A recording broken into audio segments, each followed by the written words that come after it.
हैदराबाद नगर चुनाव में all India मजलिस इत्तेहादुल मुस्लिमीन के उम्मीदवारों का नामांकन शुरू, उमरा लोगों का जनसैलाब।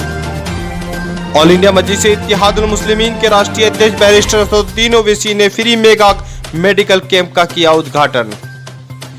एमआईएम के तेलंगाना विधायक अकबरुद्दीन ओवैसी का प्रयास, सरकार ने दिया उर्दू को अलग पहचान, उर्दू एकेडमी के साथ नीट परीक्षा में दी उर्दू भाषा को नई जगह।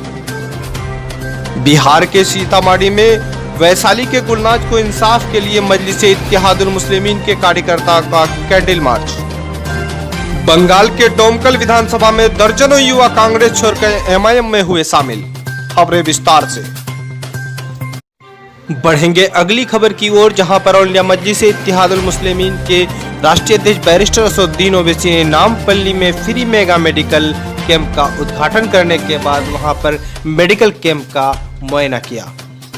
खासतौर पर आपको हम बता दें कि मजलिस इत्तेहादुल मुस्लिमीन की फलाही काम हैदराबाद में जबरदस्त हो रही है और मजलिस इत्तेहादुल मुस्लिमीन के जितने भी कार्यकर्ता हैं बड़ी मजबूती के साथ वहां पर इस कामों को अंजाम दे रहे हैं। खास रिपोर्ट में दिखाएंगे वहां पर मजलिस इत्तेहादुल मुस्लिमीन के कार्यकर्ता और साथ ही साथ मजलिस के विधायक ने इस मौके पर क्या कहा।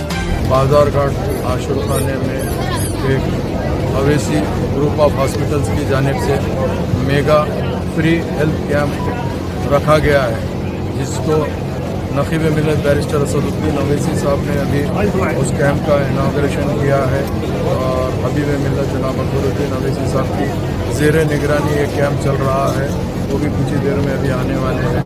आज की पहली और बड़ी खबर आपको हम बता रहे हैं। सबसे पहले हैदराबाद नगर चुनाव आपको दिखाएंगे, जहां पर ऑल इंडिया मजलिस इत्तेहादुल मुस्लिमीन के उम्मीदवारों का नामांकन शुरू है। बड़ा दिलचस्प है कि बिहार चुनाव के बाद जहां बंगाल चुनाव है, उससे पहले हैदराबाद नगर चुनाव में मजलिस इत्तेहादुल मुस्लिमीन अब किस्मत आजमा रहा है। साथ ही साथ आपको हम बता दें कि नगर चुनाव में मजलिस इत्तेहादुल मुस्लिमीन का जबरदस्त पकड़ है और साथ ही साथ हैदराबाद पार्टी का जब हेडक्वार्टर है तो वहाँ पर मजलिस इत्तेहादुल मुस्लिमीन काफ़ी मजबूत है। वहाँ पर मजबूत स्थिति में मजलिस इत्तेहादुल मुस्लिमीन के उम्मीदवार धीरे धीरे उतारना शुरू कर दिए हैं और साथ ही साथ नामांकन की प्रक्रिया भी शुरू है। मजलिस इत्तेहादुल मुस्लिमीन के कई उम्मीदवारों ने आज अपना नामांकन किया। बढ़ेंगे हम दूसरी खबर की ओर, जहां पर बिहार के सीतामढ़ी में ऑल इंडिया मजलिस इत्तेहादुल मुस्लिमीन के कार्यकर्ताओं ने कैंडल मार्च निकाला। तो वहीं बिहार में इस वक्त वैशाली के गुलनाज को इंसाफ के लिए लगातार एमआईएम प्रयास कर रही है और पूरे बिहार के अलग अलग जिलों से मजलिस इत्तेहादुल मुस्लिमीन के कार्यकर्ता बड़े पैमाने पर कैंडल मार्च और आवाज़ उठा रहा है। इस वक्त सीधे तस्वीर हम आपको दिखा रहे हैं बिहार के सीतामढ़ी से, जहां पर मजलिस इत्तेहादुल मुस्लिमीन के कार्यकर्ता वैशाली के गुलनाज के इंसाफ के लिए सड़कों पे उतरा है।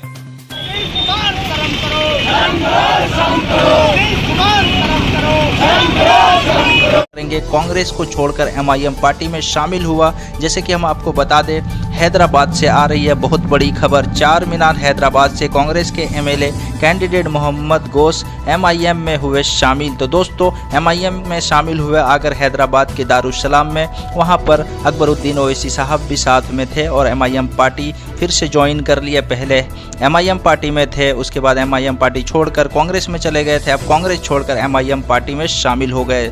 तो दोस्तों, अब हम बात करते हैं बंगाल विधानसभा चुनाव को लेकर। बंगाल विधानसभा चुनाव को लेकर बंगाल में जोरों शोरों से हो रही है सदस्यता अभियान चलाया जा रहा। मालदा के अंदर एमआईएम की पकड़ मजबूत है और मालदा के अंदर एमआईएम पार्टी में सभी लोग शामिल हो रहे हैं और वहाँ पे हिंदू मुस्लिम सभी लोग एमआईएम पार्टी को सपोर्ट करने में लगे हुए हैं। और जिस तरह से बिहार के अंदर एमआईएम पार्टी 5 सीटों पर जीत हुई है, उसी को देखते हुए बंगाल के अंदर अब सियासी गर्मी तेज हो चुकी है। बिहार के अंदर एमआईएम पार्टी जीतने के बाद बंगाल ही नहीं पूरे हिंदुस्तान के अंदर एमआईएम की पकड़ मजबूत होती दिखाई दे रही है। तो दोस्तों, अब हम बात करेंगे यूपी के अंदर।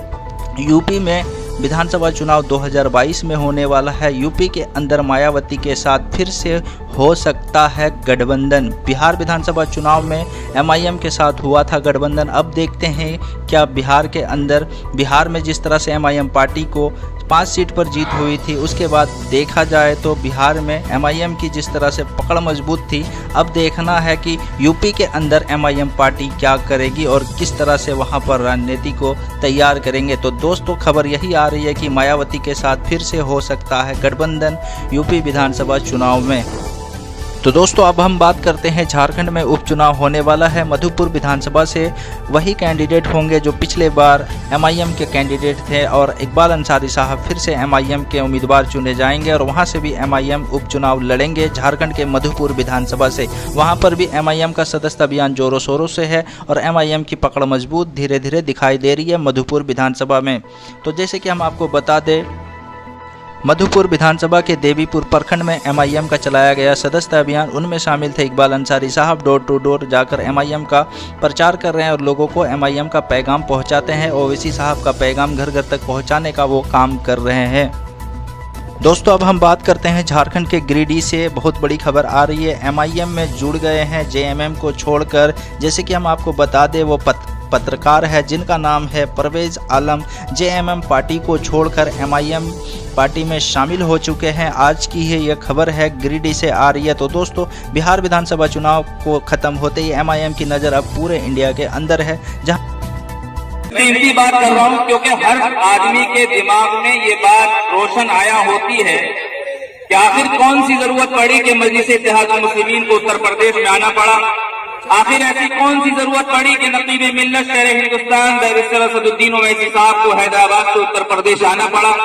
आखिर क्या वजह है कि मजलिस-ए-इत्तेहादुल मुस्लिमीन उत्तर प्रदेश में आई है? आखिर कौन सी चीज है मजलिस-ए-इत्तेहादुल मुस्लिमीन? आखिर कौन सी चीज है वैसी? ये तमाम चीजें आप तमाम लोग के दिमाग में रोशन आया होती हुई। मेरे मोहतरम दोस्तों, बुजुर्गों, मजलिस-ए-इत्तेहादुल मुस्लिमीन का कारवां हैदराबाद की सरजमी पे पिछले कई सालों से चल रहा है। मजलिस-ए-इत्तेहादुल मुस्लिमीन का अमल उस दौर में आया जिस दौर में हमारी लहलहाती हुई खेतियां उजड़ चुकी थी, जब हमारे घर अजायब घर की जीनत बन चुके थे, जब हमारी माँ बहनों की असमत को तार तार किया जा रहा था, जब मुसलमानों की असमतों को लूटा जा रहा था, जब मसाजिद वीरान हो चुकी थी, जब मदारिस बर्बाद हो चुके थे, जब हमारे बाप उजड़ चुके थे, उस दौर में मजलिस-ए-इत्तेहादुल मुस्लिमीन का अमल कयाम में आया। मजलिस-ए-इत्तेहादुल मुस्लिमीन उस दौर में, जिस दौर के अंदर हजरत मौलाना अब्दुल वाहिद ओवैसी साहब रहमतुल्लाह अलैह, जो बैरिस्टर असदुद्दीन ओवैसी साहब के दादा हैं, जो पेशे से वकील थे, उस दौर में कांग्रेस दौर इक़्तिदार थी। कांग्रेस ने कहा, कांग्रेस ने मौलाना अब्दुल वाहिद ओवैसी साहब को जेल के अंदर बंद रखा, जेल के अंदर कैद रहे, जेल की मुशक्कतों को बर्दाश्त किया। मौलाना अब्दुल वाहिद ओवैसी साहब रहमतुल्लाह अलैह जेल के अंदर कैद हैं और कांग्रेस के लीडरान मौलाना अब्दुल वाहिद ओवैसी साहब से कह रहे हैं कि हजरत, हम आपको जेल से रिहा कर देंगे, लेकिन आपको कोई जमात नहीं बनानी होगी, कोई सियासी जमात नहीं बनानी होगी। मैं आपको नेता बनाऊंगा, मैं आपको ओहदा भी दूंगा, मैं आपको पद भी दूंगा, मैं आपको मसनद पे भी बिठाऊंगा, लेकिन आपको कोई सियासी जमात नहीं बनानी। मौलाना अब्दुल वाहिद ओवैसी साहब ने कहा कि सुनो कांग्रेसियों, तुम्हारे ओहदे देने से और तुम्हारे पद देने से और तुम्हारी जिम्मेदारी देने से मेरी कौम का भला होने वाला नहीं है। मौलाना अब्दुल वाहिद ओवैसी साहब जेल की सलाखों से बाहर आते हैं और पूरी मेहनत के साथ, जद्दोजहद के साथ, कोशिश के साथ इस दबी कुचली कौम के पास जाते हैं और कहते हैं सुनो मेरी बात को, सुनो मेरी बात को। लेकिन मौलाना अब्दुल वाहिद ओवैसी की बात को कोई सुना नहीं करता था। लोग डरते थे कि मौलाना हमको फंसाने के लिए आए हुए हैं, लेकिन मौलाना अब्दुल वाहिद ओवैसी साहब एक एक के पास जाया करते थे और लोगों को समझाया करते थे कि मुसलमानों तुम्हारे हुकूक ये हैं, मुसलमानों उठो और अपना सियासी कायद चुनो, अपना सियासी लीडर चुनो। मौलाना अब्दुल वाहिद ओवैसी साहब उस दौर में वकील थे, पेशे से वकील थे। देखते थे ये कौम के बच्चे कूड़ियों पर कूड़ा चुग रहे हैं, उन बच्चों को पास आना, उस टाइम का जो भी पैसा था वो दिया करते थे और देने के बाद उनको पढ़ाने के लिए लाया करते थे। इस तरह बच्चों को पढ़ाया करते थे। मौलाना अब्दुल वाहिद ओवैसी साहब के अंदर कौम का जज्बा था। मौलाना अब्दुल वाहिद ओवैसी साहब के दिल में कौम की हमदर्दी थी और देखते थे कि मुसलमान कौम जाहिल हो चुकी है, तालीमी मयार इसके पास नहीं है। मौलाना अब्दुल वाहिद ओवैसी साहब ने बहुत मेहनत की। एक वक्त आया कि मौलाना अब्दुल वाहिद ओवैसी साहब का इंतकाल हो गया, लेकिन उनके बेटे सालार मिल्लत सुल्तान सलाहुद्दीन ओवैसी साहब इस जिम्मेदारी को निभाते हैं। सालार मिल्लत सुल्तान सलाहुद्दीन ओवैसी साहब बैरिस्टर असदुद्दीन ओवैसी साहब के वालिद मोहतरम है। सालार मिल्लत अलैहिर्रहमान ने इस जिम्मेदारी को संभाला और सालार मिल्लत का ट्रस्ट बनाकर कौम और मिल्लत की रहनुमाई के लिए सालार मिल्लत ट्रस्ट के अंदर तालीमी मैदान के लिए स्कूल को कायम किया।